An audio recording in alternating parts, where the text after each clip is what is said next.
ಕ್ರಿಸ್ತನನ್ನು ಪ್ರತಿಫಲಿಸುವಂತೆ ನಿಮ್ಮ ಆತ್ಮಗಳನ್ನು ವಾಕ್ಯದಲ್ಲಿ ಬಲಪಡಿಸುವ ಅನುದಿನದ ಧ್ಯಾನ.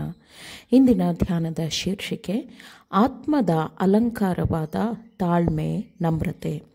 ಈ ದಿನದ ದೇವರ ವಾಕ್ಯ: ಯೆಹೋವನು ತನ್ನ ಪ್ರಜೆಗೆ ಪ್ರಸನ್ನನಾದನು, ದೀನರನ್ನು ರಕ್ಷಣೆಯಿಂದ ಭೂಷಿಸುತ್ತಾನೆ.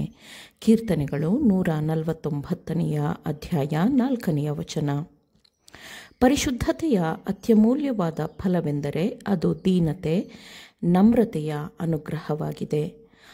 ಈ ಅನುಗ್ರಹವು ಆತ್ಮವನ್ನು ನಾಯಕನಾಗಿ ನಡೆಸುವಾಗ ಅದರ ಪ್ರಭಾವದಿಂದ ಮನಸ್ಸಿನ ಸ್ವಭಾವವು ರೂಪುಗೊಳ್ಳುತ್ತದೆ. ಅದು ದೇವರಿಗಾಗಿ ನಿರಂತರವಾಗಿ ಕಾಯುತ್ತದೆ ಮತ್ತು ದೇವರ ಚಿತ್ತಕ್ಕೆ ಮನಸ್ಸನ್ನು ಒಪ್ಪಿಸಿಕೊಡುತ್ತದೆ. ಜ್ಞಾನವು ಪ್ರತಿಯೊಂದು ದೈವಿಕ ಸತ್ಯವನ್ನು ಗ್ರಹಿಸುತ್ತದೆ ಮತ್ತು ಹಾಗೆ ನಮ್ರವಾಗಿರುವ ಆತ್ಮದ ಇಚ್ಛೆಯು ದೇವರ ಪ್ರತಿಯೊಂದು ಆಜ್ಞೆಗಳನ್ನು ಸಂದೇಹವಿಲ್ಲದೆ ಅಥವಾ ಗೊಣಗದೆ ಅದಕ್ಕೆ ತಲೆಬಾಗುತ್ತದೆ. ನಿಜವಾದ ದೀನತೆಯು ಹೃದಯವನ್ನು ಮೃದುಗೊಳಿಸುತ್ತದೆ, ಹೃದಯವನ್ನು ಕೆಟ್ಟದ್ದಕ್ಕೆ ನಿಗ್ರಹಿಸುತ್ತದೆ ಮತ್ತು ದೇವರಿಂದ ಕೆತ್ತಲ್ಪಟ್ಟ ದೇವರ ವಾಕ್ಯಕ್ಕೆ ಹೊಂದಿಕೊಳ್ಳುವಂತೆ ಮಾಡುತ್ತದೆ. ಅದು ಆಲೋಚನೆಗಳನ್ನು ಯೇಸುಕ್ರಿಸ್ತನ ವಿಧೇಯತೆಯಡಿಗೆ ತರುತ್ತದೆ. ಲಿಡಿಯಳ ಹೃದಯವು ವಾಕ್ಯಕ್ಕೆ ತೆರೆದಂತೆ ಅದು ಹೃದಯಗಳನ್ನು ವಾಕ್ಯಕ್ಕೆ ತೆರೆಯುತ್ತದೆ. ಅದು ನಮ್ಮನ್ನು ಮರಿಯಳೊಂದಿಗೆ ಯೇಸುವಿನ ಪಾದಗಳ ಬಳಿ ಕಲಿಯುವ ವಿದ್ಯಾರ್ಥಿಗಳ ಹಾಗೆ ಇರಿಸುತ್ತದೆ. ಆತನು ದೀನರನ್ನು ತನ್ನ ವಿಧಿಗನುಗುಣವಾಗಿ ನಡೆಸುವನು, ಅವರಿಗೆ ತನ್ನ ಮಾರ್ಗವನ್ನು ತೋರಿಸುವನು ಎಂದು ವಾಕ್ಯವು ಹೇಳುತ್ತದೆ. ದೀನತೆಯನ್ನು ಪಾಲಿಸುವವರ ಭಾಷೆಯು ಎಂದಿಗೂ ಹೆಮ್ಮೆ ಪಡುವ ಅಹಂಕಾರದ ಭಾಷೆಯಾಗಿರುವುದಿಲ್ಲ. ಯೆಹೋವನೇ, ಅಪ್ಪಣೆಯಾಗಲಿ, ನಿನ್ನ ದಾಸನು ಕಾದಿದ್ದಾನೆ ಎಂದು ಬಾಲಕನಾದ ಸಮುವೇಲನು ಮಾಡಿದ ಪ್ರಾರ್ಥನೆಯನ್ನು ಅವರು ಮಾಡುತ್ತಾರೆ.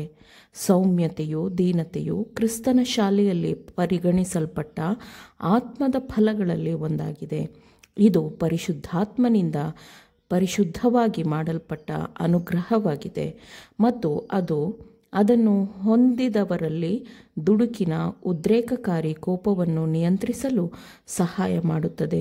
ಸ್ವಾಭಾವಿಕವಾಗಿ ಆತುರದ ಕೋಪದ ಸ್ವಭಾವದವರು ದೀನತೆಯ, ನಮ್ರತೆಯ ಅನುಗ್ರಹವನ್ನು ಪಾಲಿಸಿದಾಗ ಅವರು ತಮ್ಮ ಅತೃಪ್ತ ಕೋಪವನ್ನು ನಿಗ್ರಹಿಸಲು ಅತ್ಯಂತ ಶ್ರದ್ಧಾಪೂರ್ವಕ ಪ್ರಯತ್ನಗಳನ್ನು ಮಾಡುತ್ತಾರೆ. ಅನುದಿನವೂ ಅವರಲ್ಲಿರುವ ಅನುಚಿತವಾದ, ಕ್ರಿಸ್ತನಿಗೆ ಹೋಲದ ಗುಣಸ್ವಭಾವಗಳನ್ನು ಗೆಲ್ಲಲು ಸ್ವಯಂ ನಿಯಂತ್ರಣವನ್ನು ಪಡೆಯುತ್ತಾರೆ.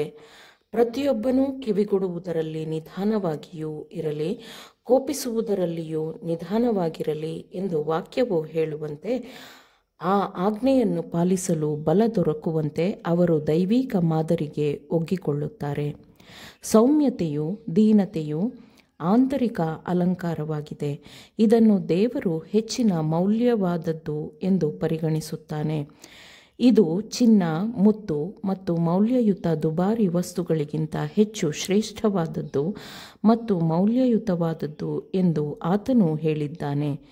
ಬಾಹ್ಯ ಅಲಂಕಾರವು ನಶಿಸುವ ದೇಹವನ್ನು ಮಾತ್ರ ಸುಂದರಗೊಳಿಸುತ್ತದೆ, ಆದರೆ ಸೌಮ್ಯತೆಯ ಆಭರಣವು ಆತ್ಮವನ್ನು ಅಲಂಕರಿಸುತ್ತದೆ ಮತ್ತು ನಶಿಸುವ ಮನುಷ್ಯನನ್ನು ಅನಂತ ದೇವರೊಂದಿಗೆ ಸಂಪರ್ಕಕ್ಕೆ ತರಿಸುತ್ತದೆ. ಇದು ದೇವರ ಸ್ವಂತ ಆಯ್ಕೆಯ ಆಭರಣವಾಗಿದೆ. ದೇವರು ಯಾವ ಆತ್ಮದಿಂದ ಆಕಾಶವನ್ನು ಬೆಳಕಿನ ಮಂಡಲಗಳಿಂದ ಅಲಂಕರಿಸಿದನೋ ಅದೇ ಆತ್ಮದ ಚಿತ್ತದಂತೆ ದೀನರನ್ನು ರಕ್ಷಣೆಯಿಂದ ಭೂಷಿಸುತ್ತಾನೆ ಎಂದು ದೇವರು ವಾಗ್ದಾನ ಮಾಡಿದ್ದಾನೆ. ಕರ್ತನಾದ ಯೇಸುವನ್ನು ಧರಿಸಿಕೊಂಡು ಕ್ರಿಸ್ತನೊಂದಿಗೆ ಸೌಮ್ಯತೆ ಮತ್ತು ದೀನಭಾವದಿಂದ ನಡೆಯುವವರು ಅತ್ಯುತ್ತಮವಾಗಿ ಅಲಂಕೃತಗೊಂಡವರು ಎಂದು ಪರಲೋಕ ದೂತರು ಅವರನ್ನು ಗುರುತಿಸುತ್ತಾರೆ, ಪರಲೋಕದ ಪುಸ್ತಕಗಳಲ್ಲಿ ನೋಂದಾಯಿಸುತ್ತಾರೆ. ಕ್ರೈಸ್ತರು ಸಾಧಿಸಬೇಕಾದ ಉನ್ನತವಾದ ಸಾಧನೆಗಳಿವೆ. ಅವನು ಅವುಗಳನ್ನು ಸಾಧಿಸುತ್ತಾ ನಿರಂತರವಾಗಿ ಮೇಲೇರಬಹುದು. ಆಮೇನ್. ದೇವರ ವಾಕ್ಯಗಳನ್ನು ಶ್ರದ್ಧೆಯಿಂದ ಆಲಿಸುವವರು ಮಾತ್ರವೇ ಆಗಿರದೆ ಪಾಲಿಸುವವರು ಆಗಬೇಕೆಂದು ನಿಮ್ಮನ್ನು ಉತ್ತೇಜಿಸುತ್ತೇನೆ. ಪರಿಶುದ್ಧಾತ್ಮನ ಸಹಾಯದಿಂದ ಆಲಿಸಿದ ನಿಮ್ಮೆಲ್ಲರಿಗೂ ಧನ್ಯವಾದಗಳು. ಮತ್ತೆ ದೈನಂದಿನ ಧ್ಯಾನಕ್ಕಾಗಿ ನಾಳೆ ಸಂಧಿಸೋಣ. ಆಮೇನ್.